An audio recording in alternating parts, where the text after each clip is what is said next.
There's no feeling more intense than starting over. If you deleted your homework the day before it was due, as I have, or if you left your wallet at home and you have to go back after spending an hour in the commute. If you won some money at the casino and then put all your winnings on red but it came up black. If you got your best shirt dry cleaned before a wedding and then immediately dropped food on it.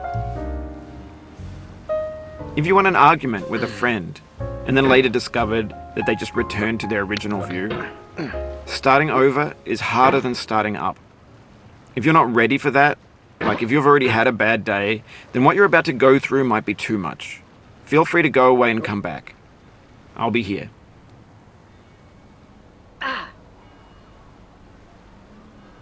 Alright, thanks for coming with me on this trip. I'll understand if you have to take a break at any point.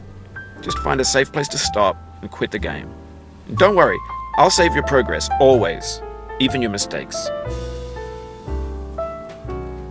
This game is a homage to a free game that came out in 2002, titled Sexy Hiking. The author of that game was Jazor, a mysterious Czech designer who was known at the time as the father of B games. And B games are rough assemblages of found objects. Designers slap them together very quickly and freely, and they're often too rough and unfriendly to gain much of a following. They're built more for the joy of building them than as polished products. In a certain way, Sexy Hiking is the perfect embodiment of a B game. It's built almost entirely out of found and recycled parts, and it's one of the most unusual and unfriendly games of its time. In it, your task is simply to drag yourself up a mountain with a hammer. And that act of climbing, in the digital world or in real life, has certain essential properties that give the game its flavor. No amount of forward progress is guaranteed. Some cliffs are too sheer or too slippery. And the player is constantly, unremittingly in danger of falling and losing everything.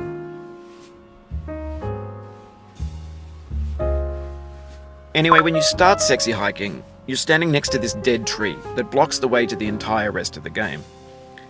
It might take you an hour to get over that tree, and a lot of people never